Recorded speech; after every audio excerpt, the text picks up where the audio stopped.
Saudi अरब Abraham card में शामिल होगा, हम हल निकाल देंगे। सदर डोनाल्ड ट्रंप का नया दावा। अमरीकी टीवी को इंटरव्यू में कहा कि यकीन नहीं कि आया दो रियासती हल होगा। मसले का हल इसराइल और मुझ पर मुनहसर है। दूसरी तरफ सऊदी वलीअहद के रवामा दौरे अमरीका की तफसीलात सामने आ गई। वलीअहद शहजादा मोहम्मद बिन सलमान 18 नवंबर को व्हाइट हाउस का दौरा करेंगे। व्हाइट हाउस जराये के मुताबिक सऊदी वलीअहद की डोनाल्ड ट्रंप से मुलाकात के दौरान अहम मुआहदों का इम्कान।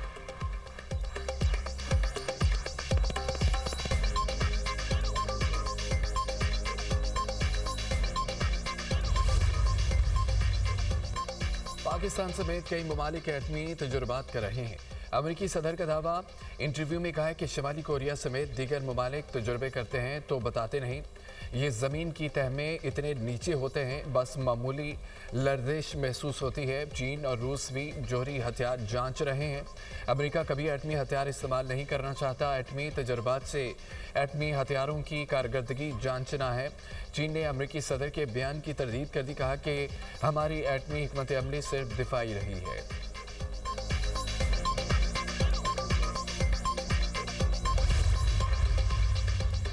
सदर आसिफ अली जरदारी 3 रोज़ा सरकारी दौरे पर कतर पहुंच गए।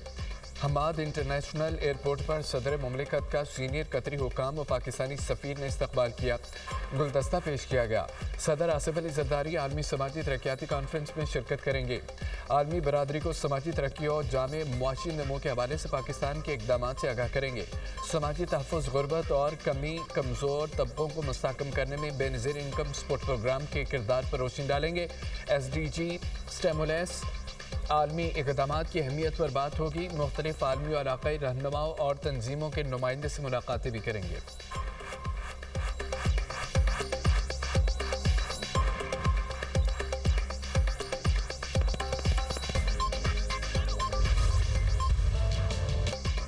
गजा के मजलूमों के लिए अमन की तलाश। तुर्की की मेज़बानी में इस्तांबुल में मुस्लिम मुल्कों की अहम बैठक।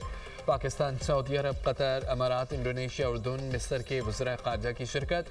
गजा का नज़्म और नस्क फ़लस्तीनियों के हाथ में दिया जाए। इसराइल फौरी तौर पर जंगबंदी की मुकम्मल पासदारी करे। इंसानी इमदाद की राह में हायल रुकावटें ख़त्म की जाएँ। फ़लस्तीनी अवाम का हक़ खुदारातियत कौमी नुमाइंदगी को तस्लीम किए बगैर खत्ते में पायदार अमन मुमकिन नहीं। कम अज़ कम 600 इमदादी ट्रक बिलतातुल दाखिल किए जाएँ।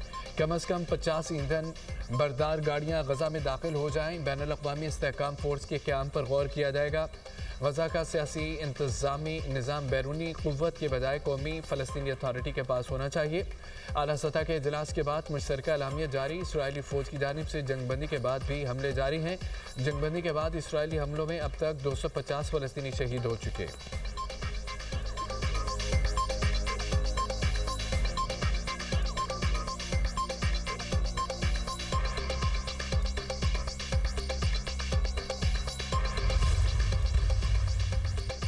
वज़ीर ख़ारजा इसहाक़ की इस्तांबुल में तुर्क हममनसब खाकान फ़िदान से मुलाकात।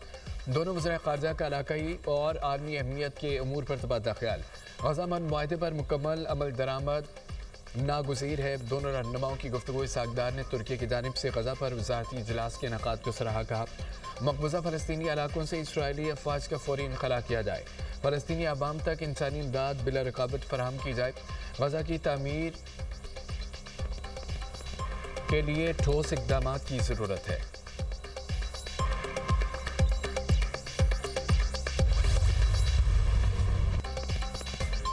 शवाहिद मौजूद हैं। भारत इस बार समंदर के रास्ते से भी कोई कार्रवाई कर सकता है। भारत गहरे समंदर में एक और फॉल्स फ्लैग ऑपरेशन की तैयारी कर रहा है। भारत ने ज़मीन, समंदर, फ़ज़ा में जो कुछ करना है करे। भारत जान ले, इस बार जवाब पहले से ज़्यादा शदीद होगा। फॉल्स फ्लैग ऑपरेशन करके भारत झूठ बोलेगा। पाकिस्तान के खिलाफ बड़ी कार्रवाई की। हमें भारत की कार्रवाई से मुतालिक पता है। हम मुकम्मल तौर पर अलर्ट हैं। पाकिस्तान अपनी सरहदों और अवाम की हिफाजत के लिए तैयार है। DGISPR लेफ्टिनेंट जनरल अहमद शरीफ चौधरी की पेशावर में सहाफ़ियों से गुफ्तगू। कहा पाकिस्तान का 1 पॉइंट एजेंडा है। अफगान सरजमीन हमारे खिलाफ इस्तेमाल न हो, दोहा मुआहदे पर अमल दरामद नहीं हो रहा। अफगानिस्तान से सरहद पार दहशतगर्दी ख़त्म करेंगे, ताकत के बलबूते पर अमन कायम करेंगे, दहशतगर्दों से कभी बात नहीं होगी। अफगानिस्तान की सरजमीन से हमला हुआ तो सीज़ फायर कायम नहीं रह सकता। दहशतगर्दों की ह्यूमन शील्ड बनाकर नहीं बचाया जा सकता। दहशतगर्दी के खिलाफ कार्रवाई करें या दहशतगर्द हवाले करें। अफगान तालिबान को पाकिस्तान का रिस्पॉन्स फौरी और मौसर था। पाकिस्तान के रिस्पॉन्स के वही नताइज निकले जो हम चाहते थे। पाक अफगान झड़पों में 206 अफगान तालिबान फौजी और 112 खवारिज मारे गए। अफगानिस्तान में मुंतखब नुमाइंदा हुकूमत नहीं बल्कि रजीम है।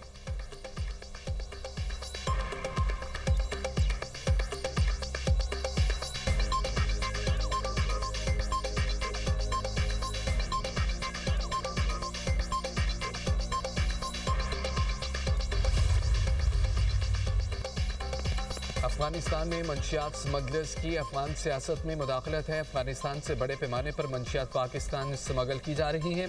फितना अल खवारिज पोस्ट की काश्त को तहफ़्फ़ुज़ देने के लिए भत्ता लेते हैं। पोस्ट के खिलाफ ऑपरेशन करें तो खवारिज की जानिब से हमले होते हैं। तीरा में 12,000 एकड़ रकबे पर पोस्ट की फसल फ़रोख्त के लिए तैयार हो चुकी है। वादी तीरा में मंशियात का सबसे बड़ा बाजार लगता है। तीरा में जिन्होंने इन तमाम उमूर को देखना है वो कहाँ हैं? DGISPR का कहना है कि कोई शख्स या सियासी जमात रियासत पाकिस्तान से बालातर नहीं है। फ़ौज सियासत में नहीं उलझना चाहती, फ़ौज को सियासत से दूर रखा जाए। गवर्नर राज से मुतालिक फैसले का इख्तियार हुकूमत के पास है। सोहेल अफरीदी वज़ीर आला खैबर पख्तूनख्वा है। हमारी कोई ज़ाती पसंद नापसंद नहीं। फ़ौज में इंतज़ामी तब्दीली एक मशावरती अमल होता है। 27 में यानी तरमीम पार्लियामेंट का मामला है। गज़ा फ़ौज भेजने या ना भेजने का फैसला हुकूमत ने करना है। पाकिस्तान पॉलिसी बनाने में खुद मुख्तार है।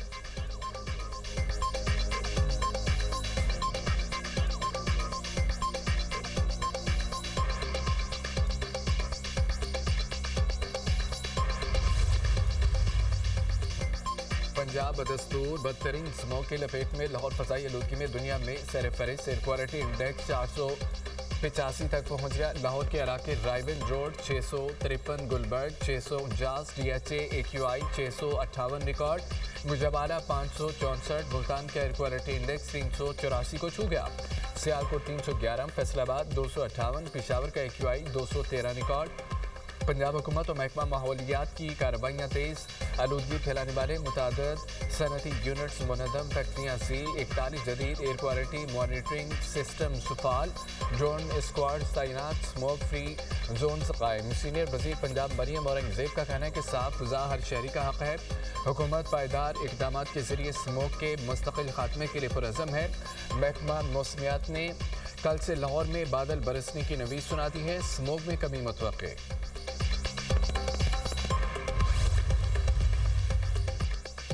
बलाई इलाकों में मगरबी हवाओं का नया सिलसिला दाखिल होने का इम्कान। आज से बलाई खैबर पख्तूनख्वा, शमाल मशरक़ी पंजाब, कश्मीर और गिलगित बल्तिस्तान में बारिशें मुतवक्के। खित्ता पटोहार इस्लामाबाद में भी बारिशों की पेशगोई। बलाई खैबर पख्तूनख्वा, पंजाब और खित्ता पटोहार में चंद मकामात पर जालाबारी का भी इम्कान। मानसरा, बटाबाद, हरीपुर, बनेर, मालाकंड, बाजोड़ के पहाड़ों पर बर्फबारी मुतवक्के। आज़ाद कश्मीर के मुख्तलिफ इलाकों में बारिशों और बर्फबारी की पेशगोई।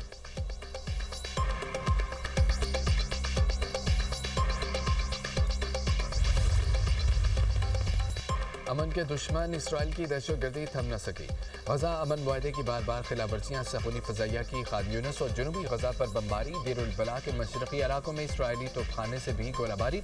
मगरबी किनारे में इसराइली फ़ौज और आबादकारियों के हमले में 2 फ़लस्तीनी शहीद। गजा अमन मुआहदे के बाद इसराइली हमलों में शहादतों की तादाद 236 हो गई। हमास ने मज़ीद 3 इसराइली कैदियों की लाशें हवाले कर दी। इसराइल की जानिब से 45 फ़लस्तीनी कैदियों की मैयतें खान यूनिस मुंतकिल। गजा में अब तक 270 लाशें वापस आईं। सिर्फ 75 की शनाख्त हो पाई। अरब मीडिया।